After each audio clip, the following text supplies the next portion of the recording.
Disclaimer: this is a fictional dramatization created for artistic, emotional, and educational storytelling purposes. All characters and events are entirely fictional and created using AI tools. No impersonation, misrepresentation, or harm is intended. The content contains scenes of danger involving child characters. However, no real persons or minors were involved in its production. Grace's Love Stories produces scripted, AI-generated stories that promote, entertain, inspire kindness, and emotional connection. We respect our viewers and strictly adhere to YouTube's policies. The morning they exiled me, the sky wept. Rain hammered against the wooden planks of the town square, turning the dirt beneath into thick, clinging mud that sucked at my bare feet. I stood in the center of it all, shivering in my thin dress, the only thing they'd allowed me to keep, while the entire pack gathered in a semicircle around me. Their faces blurred together through the downpour. Contempt, disgust, righteous satisfaction. Not one pair of eyes held mercy.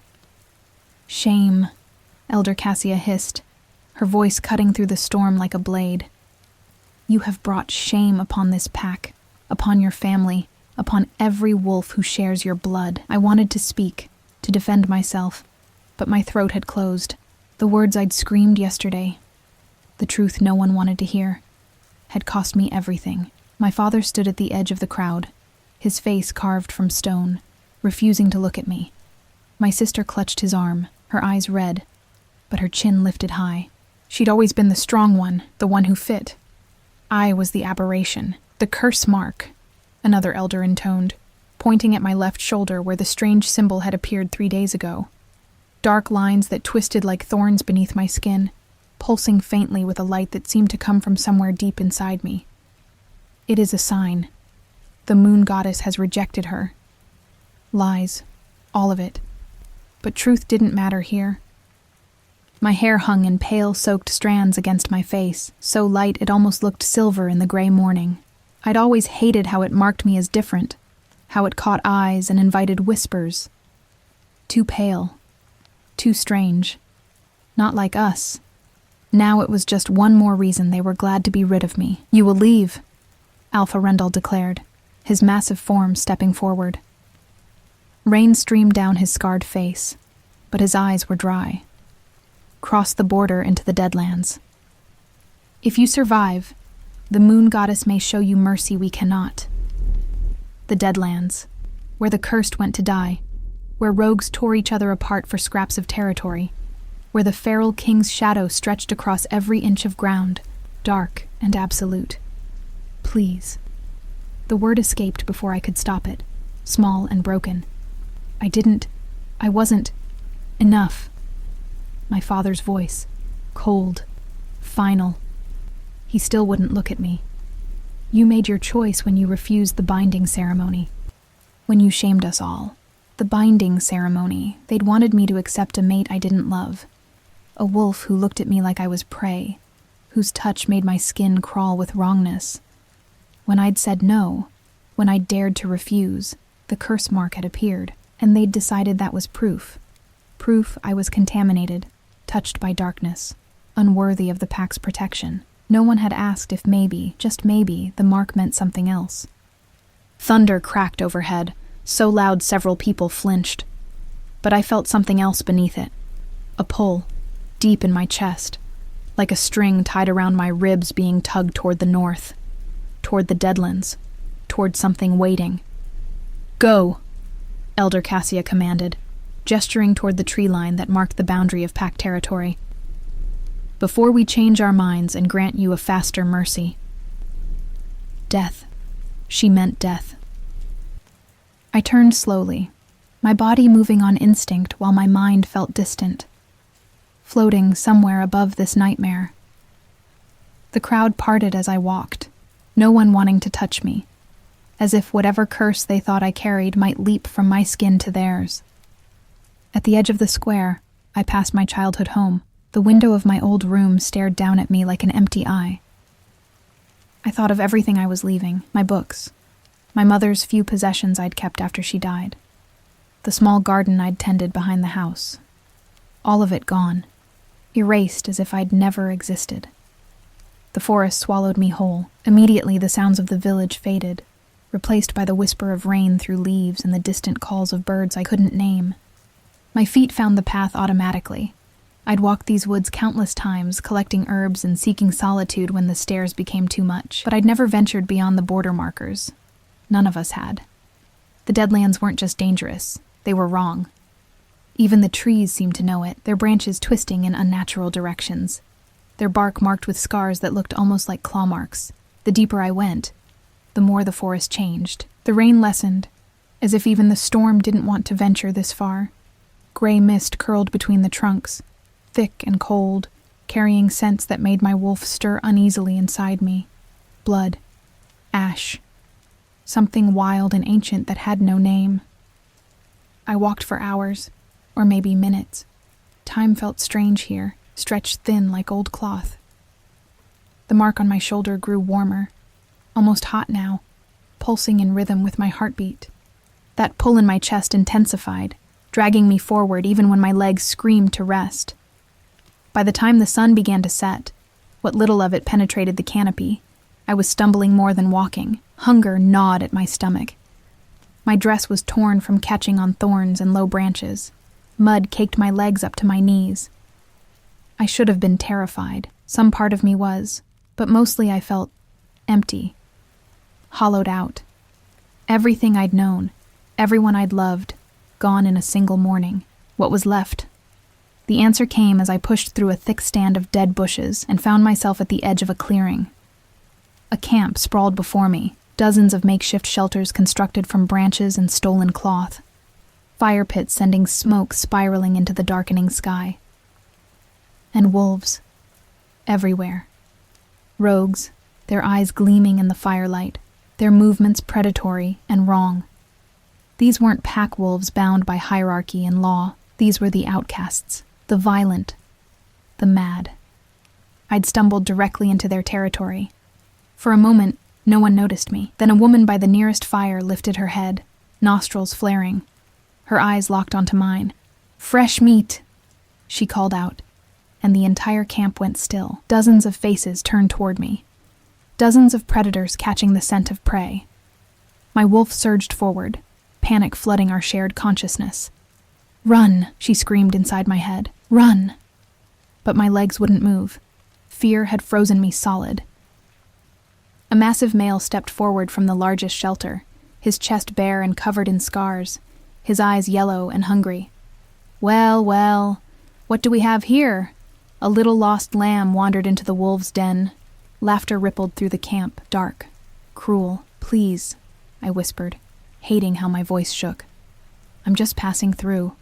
I don't want trouble." "Don't want trouble?" The male stalked closer, circling me like I was already dead.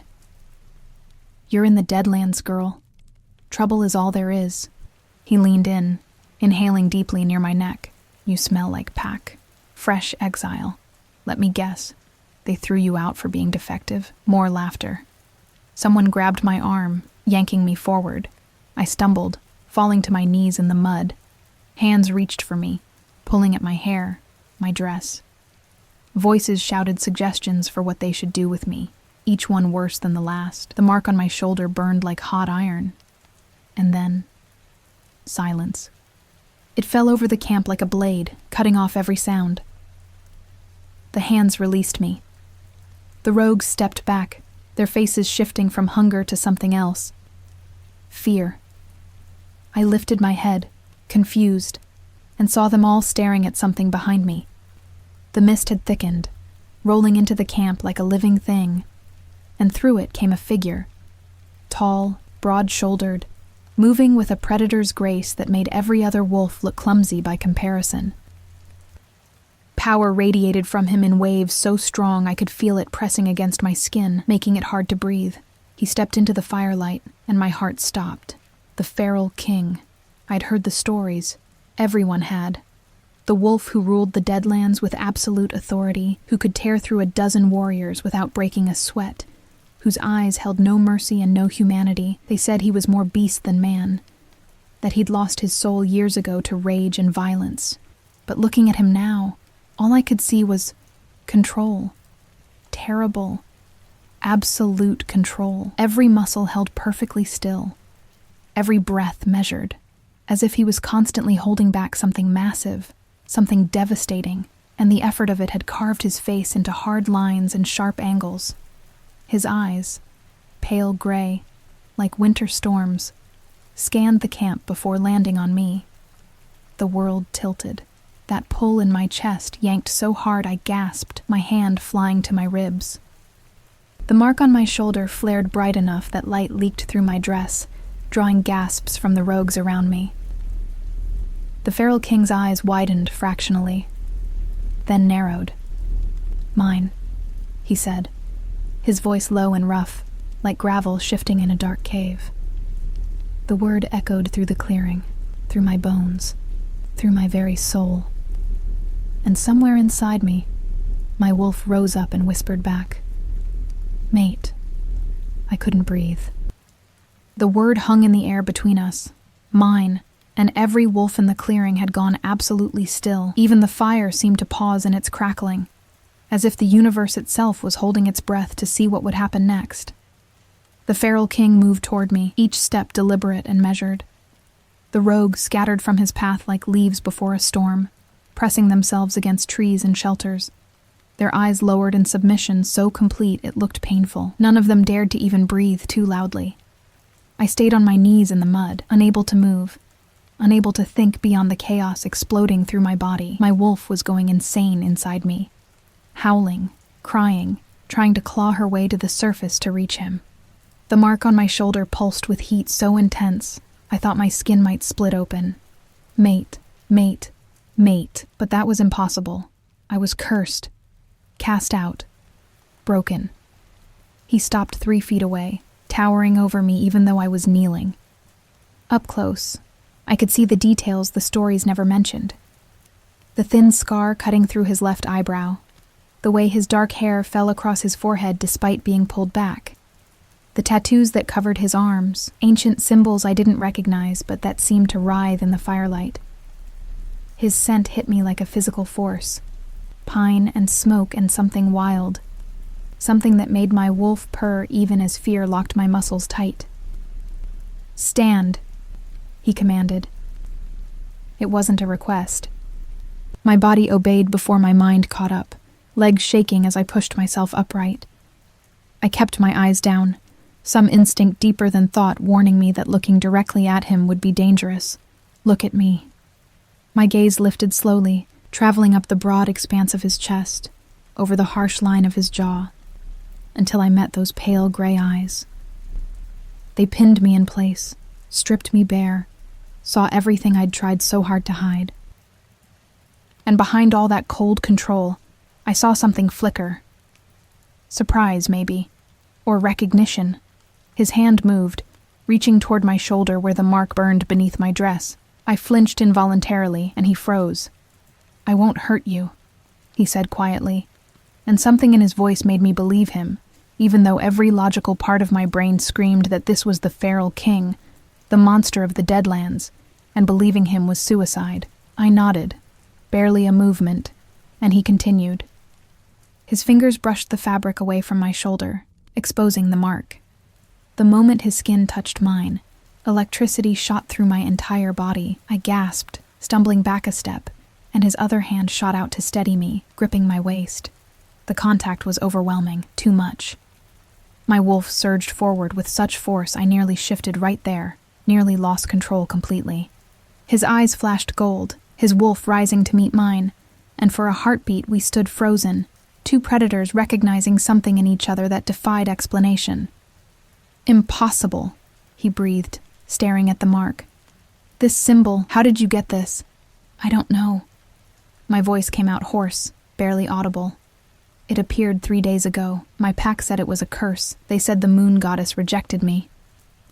Something dark crossed his face. "Your pack are fools." He traced one finger along the edge of the mark, and I had to bite my lip to keep from making a sound.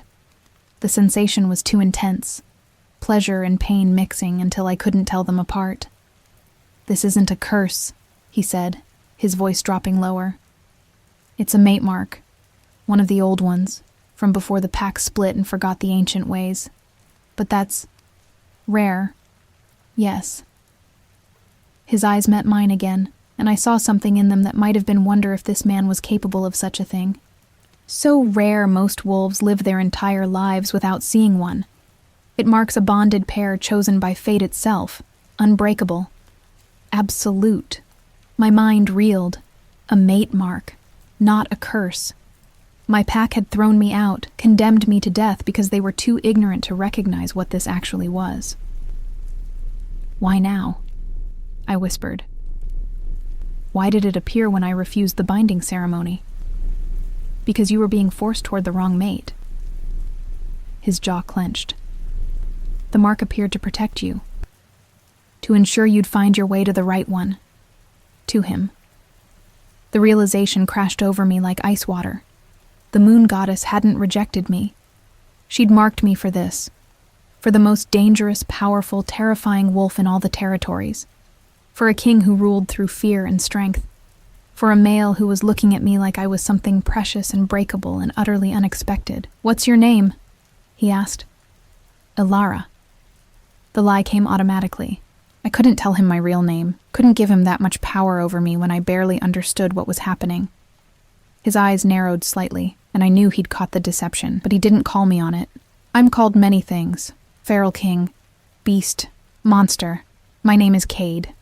Cade. It felt strange to put a human name to the legend. "Come." He released me, stepping back, and I felt the absence of his touch like a physical ache. "This camp isn't safe for you." "Nowhere is safe for me," I said before I could stop myself. "I've been exiled. I have no pack, no home, no—" "You have me." The words were flat, absolute. "That's all you need." He turned and walked toward the largest shelter, clearly expecting me to follow. The rogues parted before him, still pressed against trees and walls, their submission total. I caught glimpses of their faces as I passed. Shock, fear, confusion. One woman's eyes met mine, and I saw something that might have been pity. What had I walked into? Cade's shelter was larger than the others, constructed with actual skill rather than desperate improvisation. Inside, furs covered the ground, and a fire pit in the center cast dancing shadows on the walls. Simple, but clean. Organized, not what I'd expected from a camp of rogues. He gestured to a pile of furs near the fire. "Sit. You're exhausted." I was.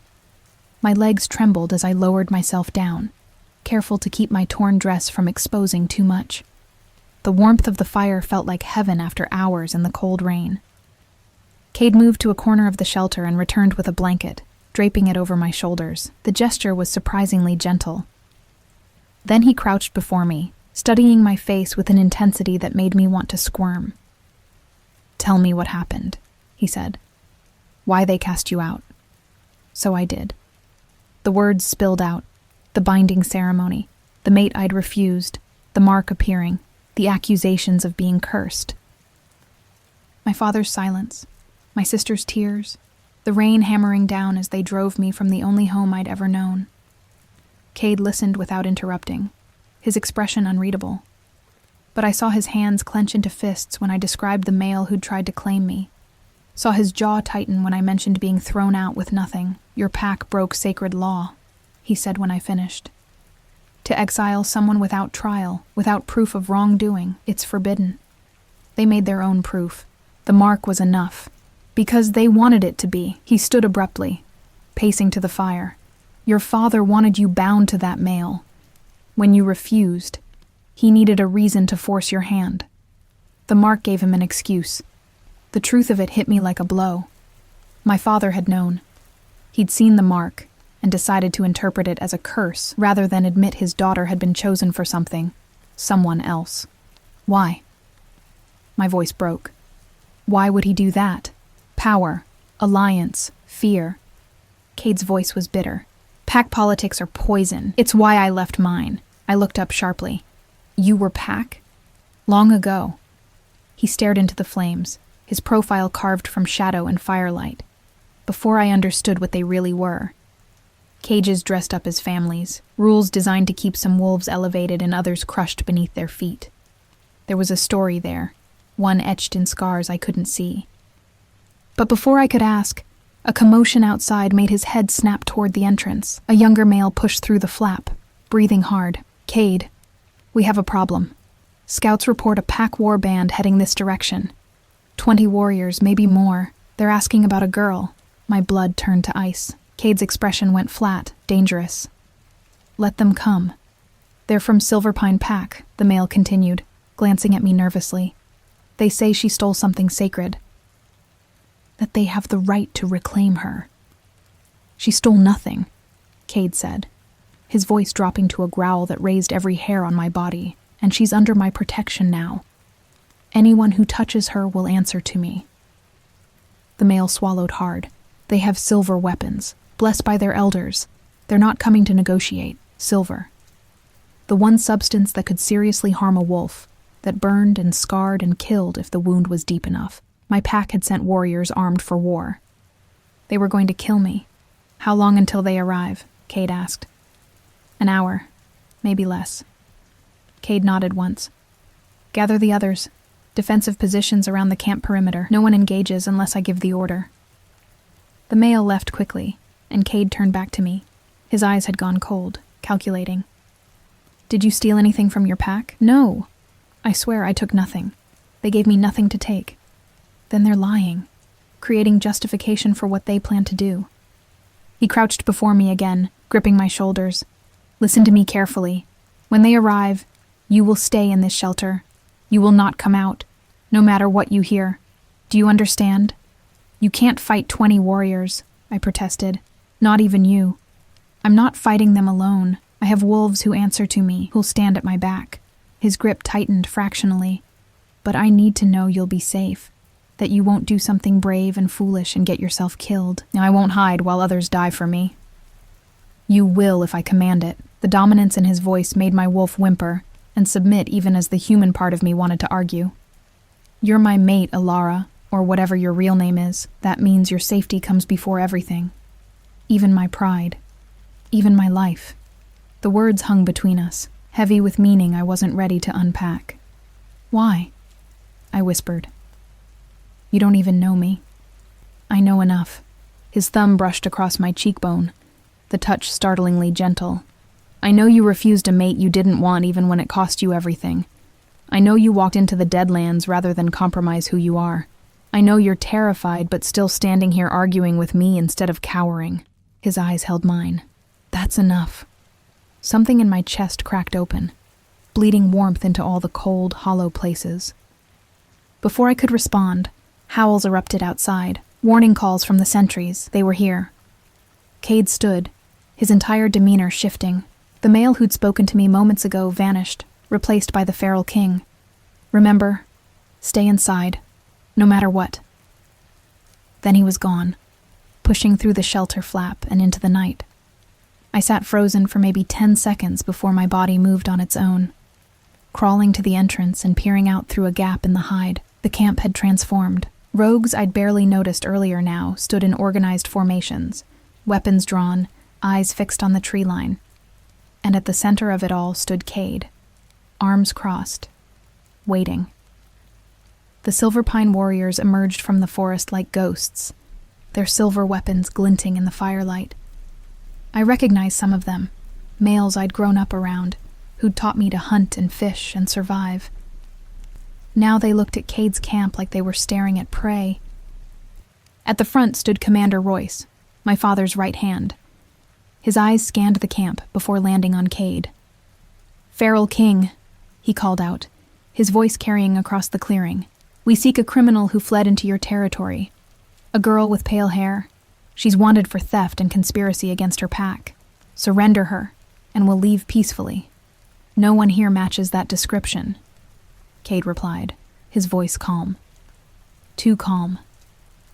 Royce's smile was cold. "We have witness testimony that she was seen entering this camp. Don't protect her. She's cursed, touched by darkness. Keeping her will only bring ruin to you and yours. The only curse I see are wolves who persecute the innocent to serve their own agenda." The temperature in the clearing seemed to drop 10 degrees. "You would defend her?" Royce's hand moved to his silver blade. You would stand against an entire pack for one worthless exile? Cade smiled, and it was the most terrifying thing I'd ever seen. Try me.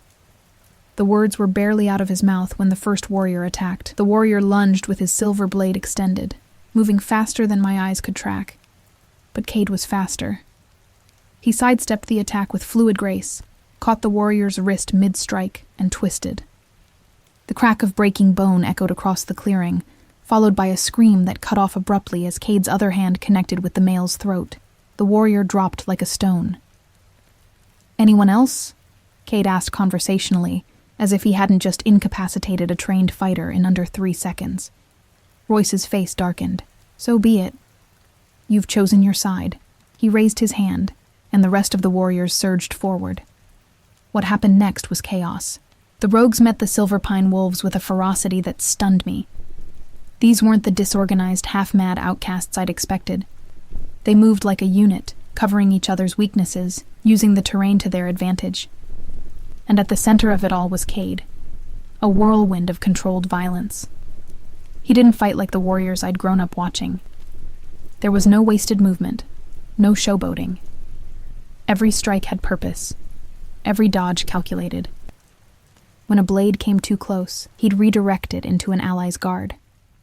When 2 warriors tried to flank him, he'd position himself so they blocked each other. It was brutal efficiency raised to an art form, but they had silver, and silver burned. I watched a rogue woman take a slash across her ribs and go down screaming, the wound smoking even as she tried to rise. Watched another male catch a blade through the shoulder and collapse, convulsing. The Silverpine warriors pressed their advantage, driving deeper into the camp. My wolf was howling inside me, desperate to help, to fight, to do something. But I'd given my word to Cade. I'd stay hidden. Then I saw Royce break away from the main fight, his eyes scanning the shelters with predatory focus, looking for me. He moved methodically, checking each structure, getting closer to where I hid. My heart hammered against my ribs. If he found me, if he dragged me back to Silverpine, they wouldn't exile me again. They'd make sure I never had the chance to embarrass them a second time. Royce reached the shelter next to Cade's. One more, and he'd find me. I looked around desperately for a weapon. Anything I could use to defend myself. My hands closed around a sharp stone near the fire pit. Pathetic, but better than nothing. The shelter flap moved. I pressed myself against the far wall, stone clutched in my shaking hand, ready to... A young boy burst through the entrance, maybe 8 or 9 years old, his eyes wide with terror. He saw me and froze. "Please," he whispered. "They're killing everyone. My mom, she told me to hide, but I can't find her. And..." Outside, a woman's scream cut through the night. The boy's face went white. "Mom!" He spun toward the entrance, and I moved without thinking, grabbing his arm. "No. You can't go out there. That's my mom!" Tears streamed down his face. "I have to help her." Another scream, weaker this time. Then silence. The boy's legs gave out. He collapsed against me, sobbing into my torn dress, his small body shaking with grief so profound it felt like it might tear him apart. I wrapped my arms around him instinctively, holding him while my own heart shattered. This was what my pack had brought to the Deadlands. Death, destruction. Families torn apart because of me. The shelter flap ripped open, and Royce stood framed in the entrance, his silver blade dripping with blood that looked black in the firelight. His eyes found mine, and his smile was triumphant. "There you are, little curse." He stepped inside, and the boy in my arms whimpered. "Come quietly, and I'll make sure the rest of these animals survive the night. Resist, and I'll burn this entire camp to ash." "You're already killing them," I said, my voice steadier than I felt. "Why would I believe anything you say?" "Because I'm offering you a choice most criminals don't get." He moved closer, blade raised. "Your life for theirs. Seems fair." The boy clutched my dress tighter. I could feel him trembling, could smell his fear mixing with grief. He'd already lost his mother tonight. I wouldn't let him lose his life, too. "Fine." I gently pushed the boy behind me, standing on shaking legs. "I'll go with you. Just leave them alone." Royce's smile widened. Smart girl. He reached for my arm, and Cade's hand closed around his wrist like an iron shackle. I hadn't heard him enter, hadn't seen him move, but suddenly he was there, positioned between Royce and me, his entire body radiating lethal intent. You made a mistake, Cade said quietly, coming into my territory, threatening what's mine. Royce tried to pull free, couldn't, and brought his blade up in a desperate slash. Cade caught that wrist too, holding both of the warrior's arms immobile. For a moment they stood frozen, locked in a contest of strength. Then Cade's eyes flashed gold, and power rolled off him in waves that made the air itself feel heavy. Royce gasped, his face going gray as that power pressed down on him, forcing him to his knees.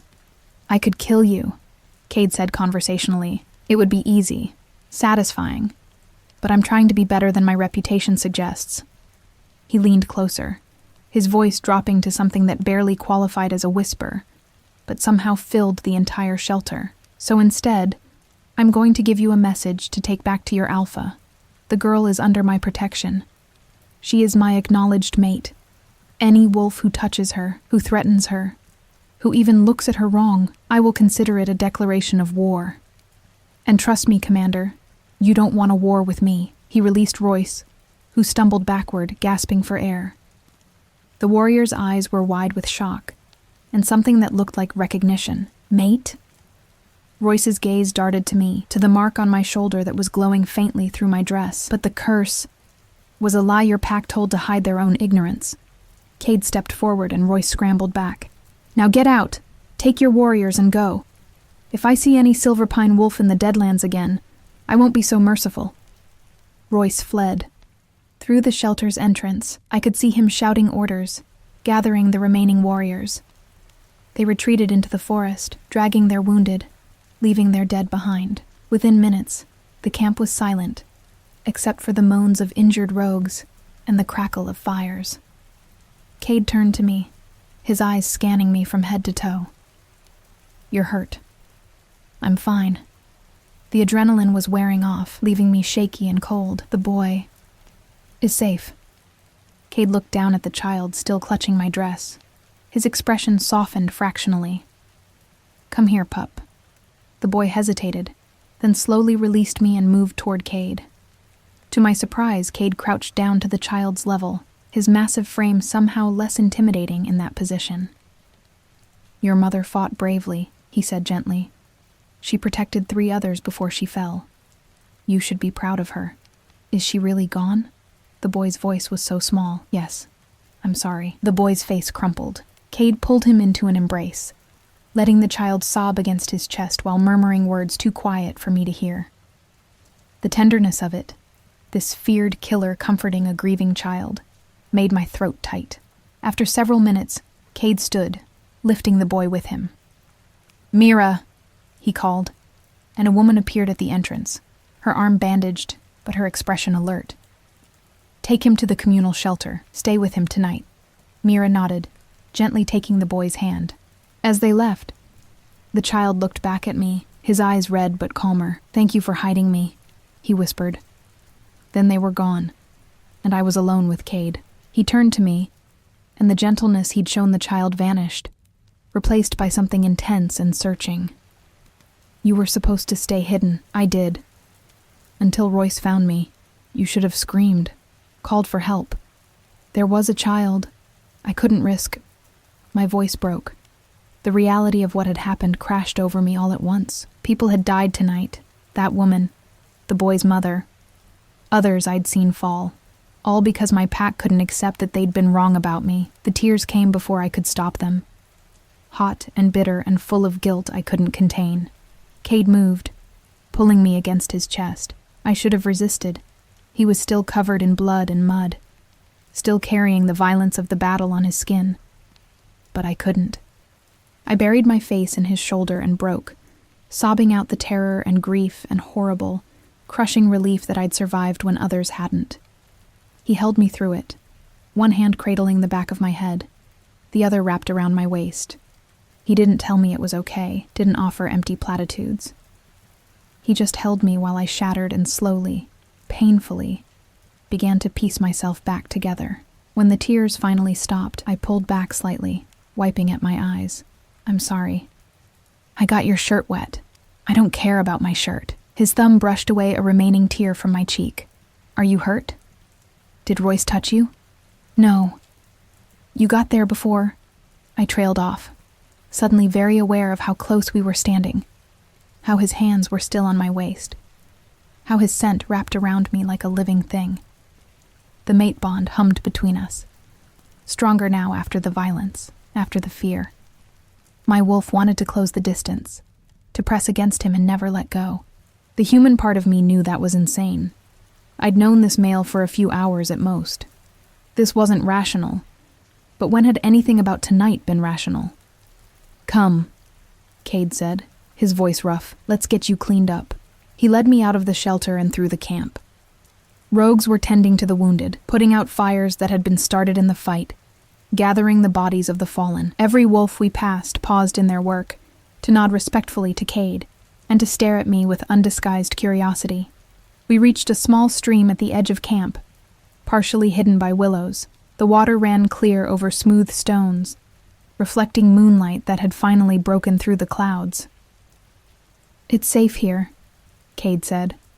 I'll stand guard while you wash. He turned his back, giving me privacy I hadn't expected. For a moment, I just stood there, exhausted and overwhelmed. Then I stripped off my ruined dress and stepped into the stream. The water was freezing, but it felt good against my overheated skin. I scrubbed away the mud and blood, most of it not mine, and tried not to think about the bodies being prepared for burial. The child who'd lost his mother, the war I'd apparently started just by existing. Cade? My voice sounded small in the darkness. Yes. Why are you doing this? Protecting me, I mean. The mate bond is new, barely formed. You could walk away. Silence stretched for a long moment. Then, when I was young, my pack tried to force me into a bond I didn't want. A female chosen for political advantage, not compatibility. When I refused, they beat me within an inch of my life and left me in the woods to die. Told everyone I'd gone rogue, become too dangerous to keep. I stopped moving, shocked into stillness. I survived, he continued, his voice flat with old pain. Built a new life here, gathered others who'd been cast out unjustly. Told myself I'd never let a pack destroy someone the way they tried to destroy me. He paused. Then you walked into my territory, marked and exiled for the same crime, refusing to let others dictate your fate. So this is guilt? I don't know why that hurt, but it did. You're protecting me because I remind you of yourself? No.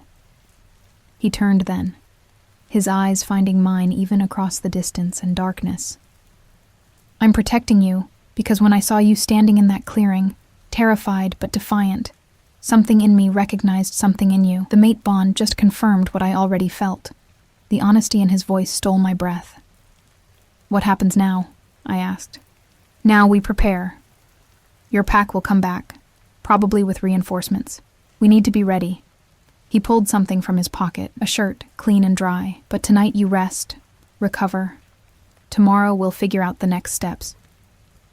I emerged from the stream, wrapping myself in the shirt he offered. It fell to my mid-thighs, far too large, carrying his scent. My wolf purred contentedly. We walked back to camp in silence, but it was different now. Comfortable. As if something had shifted between us during those confessions by the stream. At his shelter, Cade paused. I'll sleep outside, give you privacy. Don't. The word came out before I could think better of it. I mean, I don't want to be alone tonight. His expression softened. All right. Inside, he built up the fire while I settled onto the furs, exhaustion finally catching up with me. My eyes were already drooping when I felt him lie down beside me, careful to maintain distance. Cade? I murmured, half asleep already. My real name is Sarah, Serafina, but everyone calls me Sarah. A pause. Then his hand found mine in the darkness, fingers intertwining. Thank you for trusting me with it, Sarah.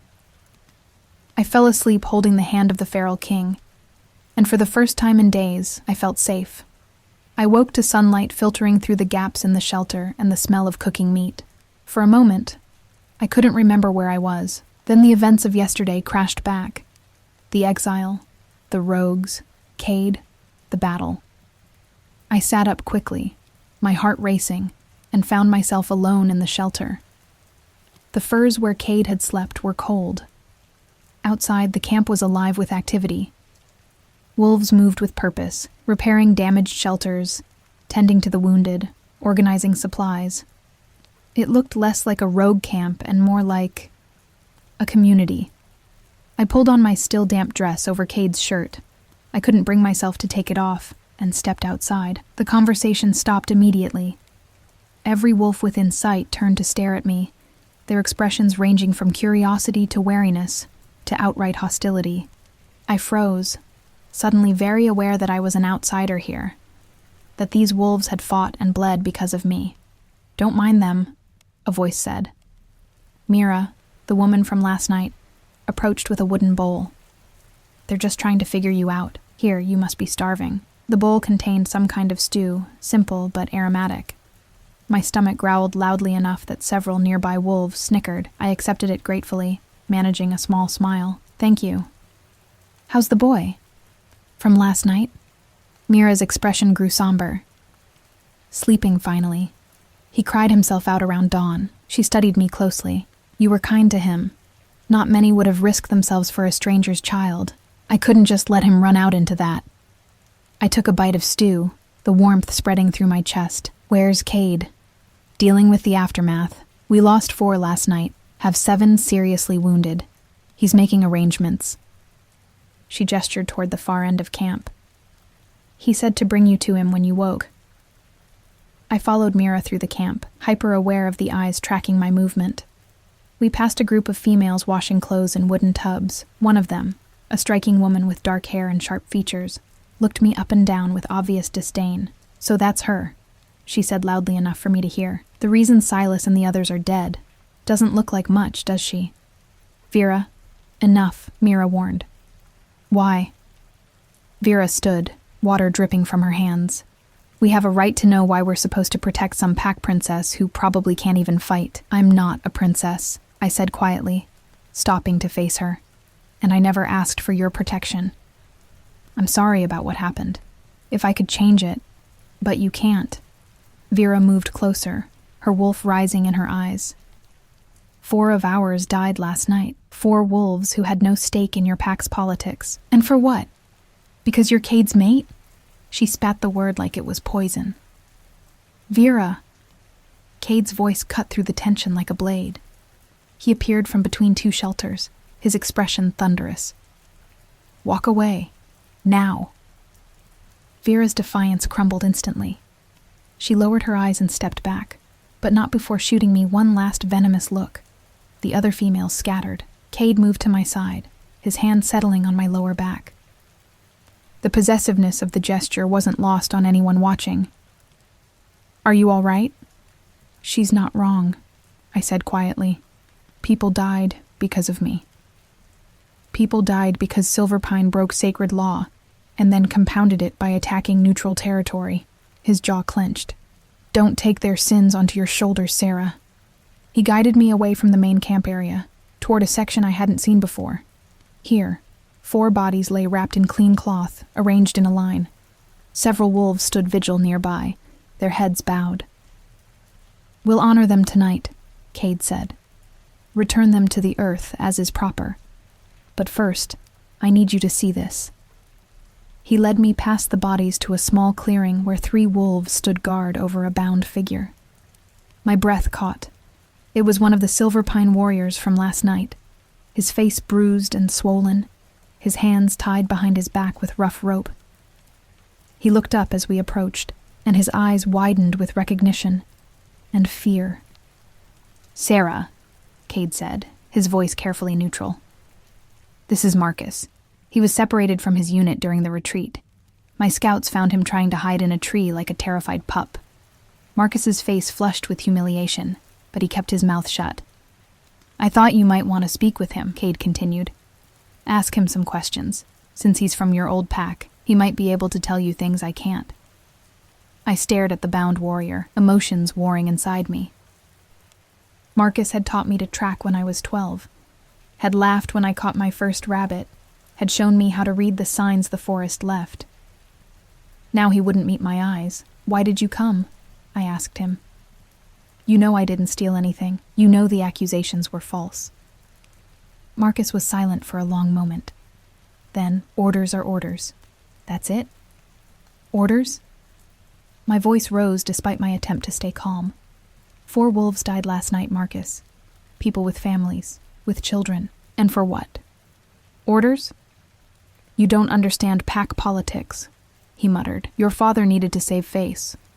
The council was questioning his judgment after you refused the binding. If he let you go without consequence, it would make him look weak. So he created consequences." The pieces clicked together, making me sick. He manufactured a crime I didn't commit, sent warriors to kill me, all so he wouldn't look weak in front of the council. Marcus finally met my gaze. "I'm sorry, Sarah. Truly. But you had to know this would happen when you refused. You embarrassed him publicly. There had to be repercussions. Repercussions like death?" He didn't answer, which was answer enough. Cade's hand tightened on my back. When he spoke, his voice was conversational, but I could hear the rage simmering beneath. "What were your orders, specifically, once you found her?" Marcus hesitated. "Answer," Cade said, and power rolled through the word, compelling obedience. "Kill her," Marcus whispered. "Make it look like rogues did it. Bring back proof of her death." The casual brutality of it stole my breath. My own pack, my father, had sent warriors with orders to murder me and frame it as a rogue attack. "One more question," Cade said softly. "What will happen when your warriors return without completing their mission?" "They'll send more. Larger numbers. Better armed." Marcus's voice was hollow. "Your alpha won't stop until she's dead. He can't afford to. Not now." Cade nodded slowly, as if Marcus had confirmed something he'd already suspected. "Take him to the holding area," he told the guards. "Make sure he's fed and watered. He's our guest until I decide what to do with him." As they led Marcus away, I stood frozen, my mind reeling. My father wanted me dead, not exiled, not punished. Dead. The man who'd raised me, who'd taught me to shift, who'd told me bedtime stories when I was small, had sent warriors with orders to end my life. "Sarah." Cade turned me to face him, his hands gentle on my shoulders. "Breathe." I realized I'd been holding my breath, my chest tight with panic. I exhaled shakily, then inhaled, then exhaled again.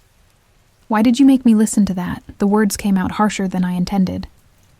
"What purpose did it serve? Because you needed to understand what you're dealing with." His eyes were serious, intense. "You needed to know that going back, trying to make peace, explaining yourself, none of it will work. Your father has committed too far. He'll keep coming until you're dead, or until he is. So what am I supposed to do?" Tears pricked my eyes again. "Hide here forever? Live in fear of the next attack?" "No." He pulled me closer, until I was pressed against his chest, his arms wrapped around me. "You're supposed to let me protect you while we figure out a permanent solution. You're supposed to trust that I won't let anything happen to you. You can't promise that. You're strong, but you're not invincible. Eventually they'll send enough warriors, enough silver, then we'll be gone before they arrive." He pulled back just enough to look at me. "This camp isn't my only territory. I have safe houses throughout the Deadlands, places even Silver Pine scouts don't know about. We can move, disappear, make it impossible for them to find you." "And the others?" I gestured toward the camp. "The wolves who live here, they'll be left to face whatever retaliation comes. They're fighters. They chose this life. They can handle themselves, like those 4 handled themselves last night." The words came out bitter. "I won't run and leave others to die in my place, Cade. I can't." His expression shifted, something like respect flickering in his eyes. "Then what do you suggest?" I thought for a moment, turning over options. "Marcus said my father needs to save face in front of the council. What if we took that option away? What if we made it impossible for him to continue hunting me without exposing his own crimes?" "You want to go public." Cade's voice was thoughtful. "Announce the truth about the mate mark. About his lies. More than that. I want to go to the Council of Alphas directly. Silverpine isn't an independent pack. They answer to the regional council. If I can prove my father broke sacred law by exiling me without cause, by sending warriors to murder me, the council would have to intervene. It's risky, Cade said slowly. The council doesn't look kindly on rogues. They might side with your father simply because he's an established alpha, and you're what you are now. What we are, I corrected. If we go together, if you stand with me as my mate, it changes the dynamic. You're not just some rogue king. You have territory, followers, legitimate claim to protect your mate. He was quiet for a long moment, his expression unreadable. Then, you're asking me to step back into pack politics, to put myself and my wolves at risk by engaging with a system I left specifically because it was corrupt and broken. I know. I'm sorry. I shouldn't have. I'll do it. I blinked. What? I'll go with you to the council. Support your claim. Do whatever it takes to keep you safe. He cupped my face in his hands. But understand, Sarah, if they reject your petition, if they side with your father, we'll have no choice but to run, and we'll be running from more than just Silverpine. We'll be running from every pack in the region. The weight of that settled over me. If this went wrong, I'd be condemning Cade and everyone loyal to him to a life of constant flight and danger. But if it worked... When can we leave? I asked. The council meets in 3 days at the gathering grounds. It's 2 days' travel from here. He released me, his expression turning calculating. We'll need to prepare carefully, gather evidence, witnesses, build an airtight case, and we'll need to move fast. Your father will be preparing his own response to last night's failure. Then we should start now. A small smile tugged at his lips. You're not what I expected in a mate. What did you expect? Someone who needed constant protection. Someone fragile. His smile widened fractionally. You're anything but. Heat flushed through me at the approval in his voice. Before I could respond, one of his scouts came running up, breathing hard. Cade, we've got movement on the eastern perimeter. A single wolf, asking for safe passage to speak with you. Says she has information about Silverpine's plans. Cade's expression sharpened. Description? Female, mid-20s, red hair. Says her name is... The scout glanced at me nervously. Says her name is Thalia. Claims to be Sarah's sister. My heart stopped. Thalia was here. My sister, who'd stood silent while they exiled me, who'd clutched our father's arm and watched me walk into the Deadlands to die. She was here, asking for safe passage. It's a trap, Cade said immediately. Your father sent her to get close to you. Maybe.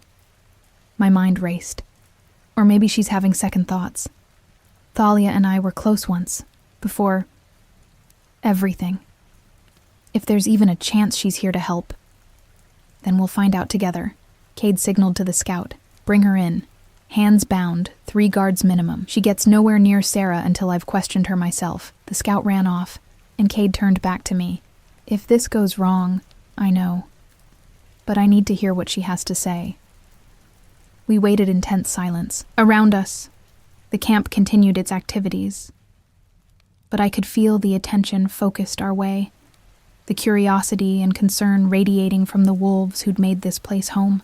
Finally, the scout returned with Thalia between 2 large males, her hands bound in front of her. She looked terrible, her hair tangled, her clothes torn and muddy, dark circles under her eyes that spoke of sleepless nights. When she saw me, her expression crumpled. Sarah, she breathed. Thank the moon goddess you're alive. Cade stepped between us before she could move closer. State your business. Why are you here? Thalia's eyes darted to him, then back to me. I came to warn you.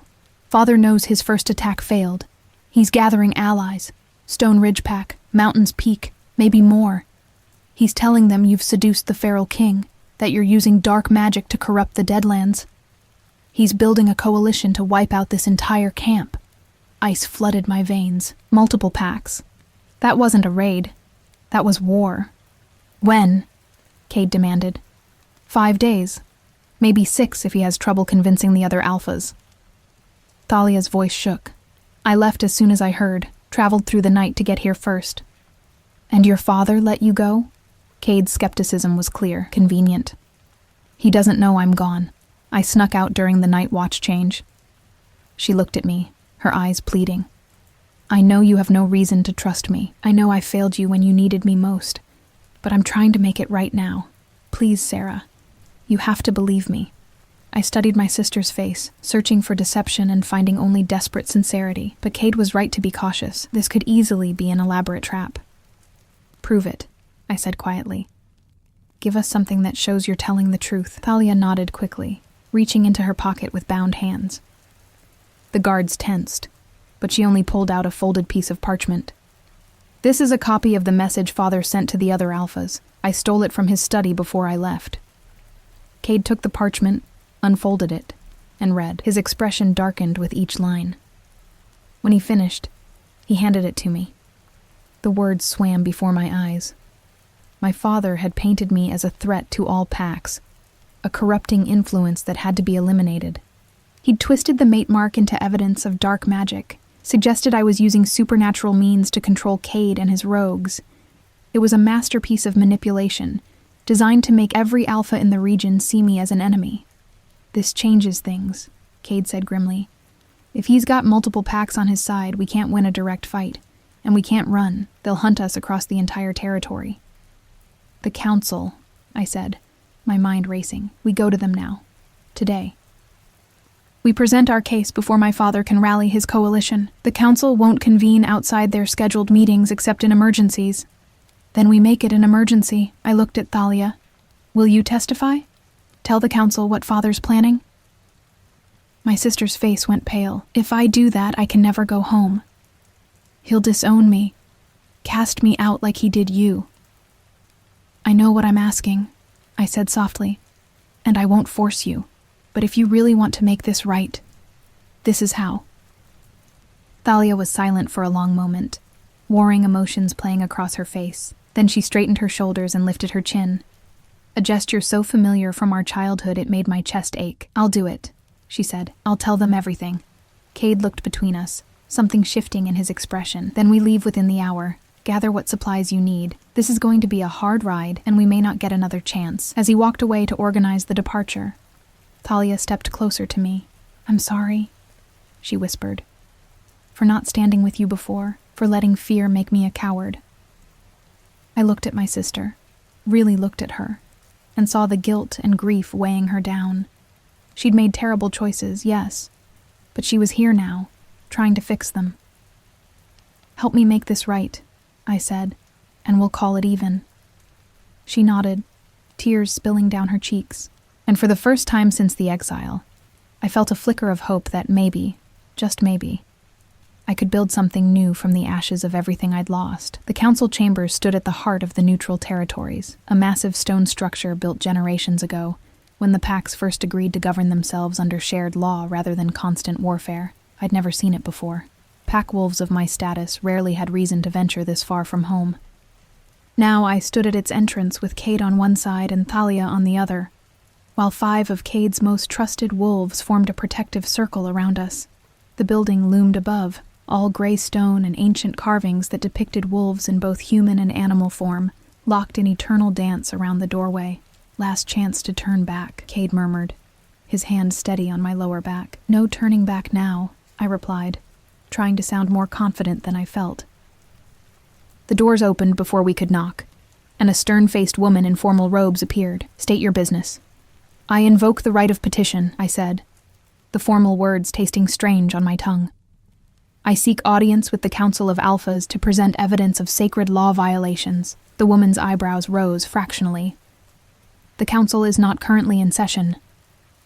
You would need to wait until the matter is urgent and concerns a gathering coalition preparing for unprovoked warfare.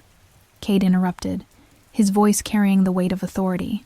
Under Article 7 of the Treaty of Shared Governance, the council must convene within 6 hours when credible evidence of impending conflict is presented. The woman studied him with new interest, her gaze lingering on the subtle marks of power he carried. The tattoos, the bearing, the absolute confidence. You're the one they call the Feral King. I prefer Cade. His smile was sharp. But yes. And you're invoking treaty rights? A rogue? I'm invoking them on behalf of my mate, who retains her status as a wolf of pack lineage despite unjust exile. He pulled me slightly forward. She has the right to petition. I'm simply ensuring that right is honored. The woman was silent for a moment, clearly weighing her options. Then she nodded curtly. Wait here. I'll inform the council head. She disappeared inside, leaving us in the courtyard. Around us, other wolves had begun to gather. Word spread fast in the neutral territories. I could feel their stares, hear their whispered speculation. That's her. The cursed one. Look at the mark. Is that really the feral king? Thalia moved closer to me, her shoulder brushing mine. I'm scared, she whispered. Me too, I admitted. But we're doing the right thing, are we? Her voice was small. What if they don't believe us? What if Father's already gotten to them? Before I could answer, the doors opened again. The stern woman reappeared, her expression unreadable. The council will see you, all of you. But be warned. Making false accusations before the council carries severe penalties. If you cannot substantiate your claims, you may face immediate judgment. We understand, Cade said. We followed her inside, through corridors lined with portraits of past alphas, their painted eyes seeming to track our movement. The council chamber itself was circular, with a raised platform in the center surrounded by curved benches arranged in ascending tiers. 5 alphas already sat in their designated seats, their expressions ranging from curious to hostile. And in the visitors' gallery, watching with cold satisfaction, sat my father. He must have arrived before us, must have used his connections to gain early access.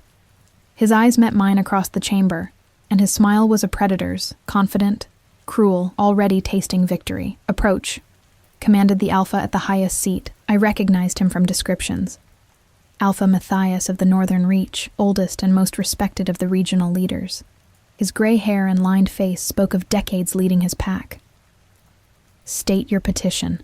I stepped forward, Cade matching my movement exactly. Honored Council, I am Seraphina of Silverpine Pack. I come to present evidence that my exile was illegal, that sacred laws were broken, and that an unprovoked war is being orchestrated under false pretenses. Murmurs rippled through the chamber. My father's smile didn't waver. These are serious accusations, Alpha Matthias said gravely. What evidence do you bring? I took a breath, steadying myself. 3 days ago, I was exiled from Silverpine Pack for allegedly bearing a curse mark.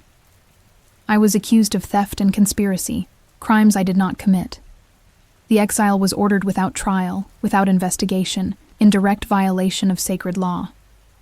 I pulled aside my collar, exposing the mark on my shoulder. This is not a curse. It's an ancient mate mark, identifying my fated bond with Cade of the Deadlands. More murmurs. One of the alphas, a younger female with sharp features, leaned forward. The feral king is your mate? He is, Cade confirmed, his voice steady. The mark appeared to guide her to me when her pack attempted to force an incompatible bonding. It's a protection, not a curse. Alpha Rendell? Matthias turned to my father. How do you respond to these claims? My father stood smoothly, his expression carefully crafted into paternal concern. My daughter is troubled, Honored Council. She has always been difficult, prone to fantasy and rebellion. When she refused a perfectly suitable mate, a match that would have strengthened our pack's alliances, she became increasingly unstable. The mark appeared, yes, but our elders examined it thoroughly. They determined it bore signs of dark influence. Lies. Thalia's voice rang out clear and strong. She stepped forward, her hands clenched at her sides. I am Thalia of Silverpine, daughter of Alpha Rendell. Everything my father just said is a fabrication. The chamber went deathly silent. My father's face drained of color. Thalia, what are you doing? What I should have done days ago, telling the truth. She pulled out the stolen message, holding it up for the council to see. This is a letter my father sent to multiple alphas, requesting they join him in an attack on the Deadlands. He's building a coalition based on lies, claiming Sarah has corrupted Cade with dark magic, that she poses a threat to all packs. None of it is true.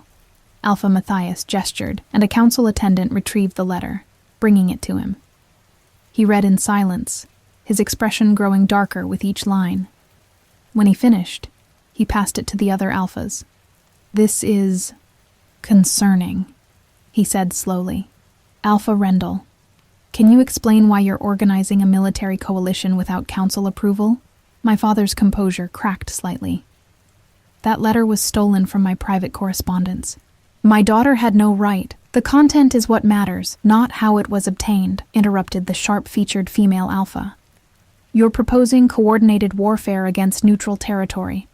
That requires council sanction, which you didn't seek, because the council would have moved too slowly." My father's voice rose, frustration bleeding through. "My daughter fled to the Deadlands, placed herself under the protection of rogues and criminals. She's consorting with wolves who have no respect for pack law, for hierarchy, for the natural order. If we don't act now, then what?" Cade's voice cut through the chamber like ice. "You'll murder your own daughter to save face? Because that's what you sent warriors to do, isn't it, Alpha Rendell?" "I sent them to retrieve a criminal. You sent them with orders to kill her and make it look like a rogue attack." Cade's eyes flashed gold. "I have one of your warriors in custody." He confirmed those orders under questioning. My father's face went white, then red. "You tortured my warrior?" I asked him questions. He answered honestly, probably for the first time in his service to you. Cade moved to stand beside me, his presence solid and unwavering. "Your daughter committed no crime. She exercised her right to refuse an incompatible mate. The mark that appeared was a sacred sign, not a curse.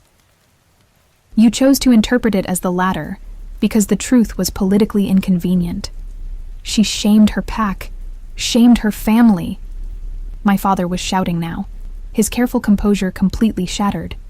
"She had a duty to her bloodline, to the alliances we needed, and she threw it away for what? Some romantic notion of true love? That's not how pack life works." "No," Alpha Matthias said quietly, standing from his seat. "That's exactly how pack life should work. The mate bond is sacred, Alpha Rendell. It supersedes political convenience. It supersedes family obligation. It supersedes everything except direct threats to pack survival." He looked at me, his ancient eyes kind. "Your daughter had every right to refuse a forced bonding, and you had no right to exile her for exercising that choice. She consorted with rogues. After you cast her out, the female alpha stood now too. After you forced her into the Deadlands to die. What was she supposed to do, Alpha Rendell? Lie down and accept murder?" My father looked around the chamber, seeing his support crumbling, his carefully constructed narrative falling apart. His eyes landed on me, and for just a moment, I saw something that might have been regret. Then, it hardened back into anger. She's contaminated now, living among rogues, bonded to that monster. She can never return to proper pack life. "Good," I said, surprising myself with the strength in my voice. "I don't want to return. I don't want anything from Silverpine except acknowledgement that my exile was unjust, that the accusations against me were false. I want my name cleared, and I want protection from further persecution." "The council cannot force a pack to accept a member back," Matthias said gently, "but we can declare your exile null and void based on the evidence presented. We can order that no pack may pursue you for crimes you did not commit. And," he looked at my father with something like pity, "we can censure Alpha Rendell for violating sacred law and attempting to orchestrate unsanctioned warfare." "Censure?" My father's laugh was bitter. "That's it? A formal scolding?" "Censure includes suspension from council participation for 2 years, the female alpha said coldly, "during which time your pack's votes and petitions will not be heard. It also opens you to challenge from any wolf in your pack who believes they could lead better. Given what we've learned today, I expect you'll face such challenges." The implications settled over the chamber. My father's political power, his authority, everything he'd sacrificed me to protect. It was crumbling, and he knew it. "This isn't over," he said, his voice low and dangerous, looking directly at me. "Mark my words, girl. This isn't over. Actually, it is." Cade stepped forward, placing himself between my father and me. Your daughter is under my protection now. She bears my mate mark. Any action taken against her will be considered an act of war against me and mine. And unlike you, Alpha Rendell, I don't need council permission to defend what's mine. The threat hung in the air, unmistakable and absolute. My father stared at Cade for a long moment, and I watched him weigh his options, calculate the cost of continued aggression. Whatever he saw in Cade's eyes made the decision for him. He turned and stalked from the chamber without another word. As the door slammed behind him, I felt something inside me finally truly break free. The fear I'd carried for days, the guilt, the desperate need for approval and acceptance. It shattered like glass, leaving behind something clearer, stronger. The council finds in favor of the petitioner. Alpha Matthias declared formally. Seraphina's exile is declared void. All accusations against her are dismissed. She is free to live as she chooses, bonded to whomever she chooses, without persecution. He looked at me kindly. Is there anything else you require of this council, child? Just one thing, I said. My sister, Thalia. She testified truthfully, despite the cost to herself. I ask that the council grant her sanctuary if she wishes to leave Silverpine. Thalia's sharp intake of breath was audible in the quiet chamber. Matthias nodded. Granted. Thalia of Silverpine may seek haven with any pack willing to accept her, and Silverpine must not pursue or punish her for her testimony here today. Thank you, honored council. I bowed respectfully, Cade echoing the gesture beside me. As we left the chamber, Thalia grabbed my arm. Sarah, you didn't have to do that. Yes, I did. You saved my life by warning us. You risked everything to testify. I pulled her into a hug. You're my sister. That means something. She hugged me back fiercely, and when we separated, her eyes were wet but determined. What will you do now? I don't know yet. I looked at Cade, finding him watching me with an expression I couldn't quite read. We haven't really talked about after. I have some thoughts, he said quietly, but they can wait. For now, let's just get somewhere safe. The journey back to the Deadlands took 2 days, during which Thalia proved herself surprisingly capable of keeping up despite her pack upbringing. She and Cade's wolves gradually warmed to each other, trading stories around the campfire each night. On the second evening, as we sat beneath stars so bright they seemed to pulse with their own heartbeat, Cade pulled me aside. I've been thinking, he said, his hand finding mine in the darkness, about what comes next. For us. My heart beat faster. And? The Deadlands aren't much, but they're mine. Ours, if you want them. We could build something there. Not a pack in the traditional sense, but a community. A place for wolves who don't fit the mold, who need somewhere safe to land. He paused. With you beside me. As your mate, I said softly. As my mate. My partner. My equal in all things. His eyes held mine. I'm not asking you to be some submissive pack female who stays quiet and pretty. I'm asking you to help me build something better than what either of us left behind.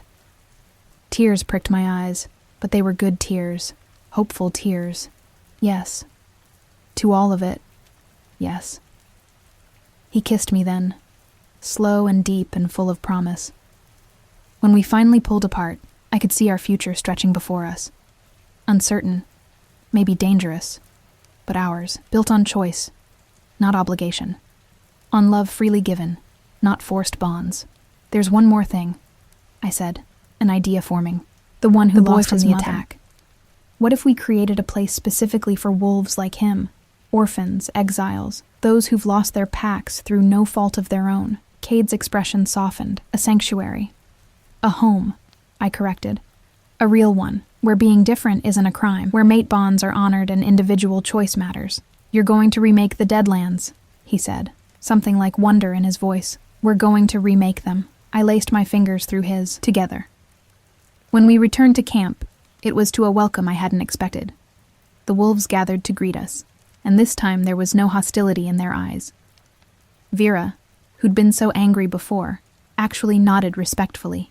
Mira hugged me like we were old friends, and the boy, whose name I learned was Ellis, ran up and wrapped his arms around my waist, holding tight. "You came back," he whispered. "I was afraid you wouldn't. I promised you'd be safe," I said, kneeling to his level. "I keep my promises." He smiled, and it was like sunlight breaking through clouds. That night, we held the ceremony for the fallen. The entire camp gathered as Cade spoke words of honor and remembrance, as we returned 4 brave souls to the earth from which all wolves came. It was beautiful and terrible and necessary. Afterward, as the camp settled into sleep, Cade and I stood at the edge of the clearing, looking out over the deadlands that would be our home. "Are you happy?" he asked quietly. I thought about it. Really thought. I'd lost my birth pack, my father, the future I'd always assumed I'd have, but I'd gained something infinitely more valuable. Freedom. Choice. A mate who valued my strength rather than fearing it. A sister who'd found her courage. A purpose that went beyond simple survival. "Yes," I said, and meant it with my whole heart. "I'm happy." He pulled me close, his arms wrapping around me from behind, his chin resting on top of my head. We stood like that for a long time, watching the stars wheel overhead, feeling the mate bond hum contentedly between us. I'd been cast out in shame, condemned by those who should have protected me. But that exile had led me here, to strength I didn't know I had, to a love I never could have found in Silverpine, to a future I got to choose for myself. The curse, they'd called it, the mark that ruined everything, but they were wrong. It wasn't a curse. It was freedom. And I would never let anyone take it from me again. 3 months later, the sanctuary we built had grown beyond anything I'd imagined.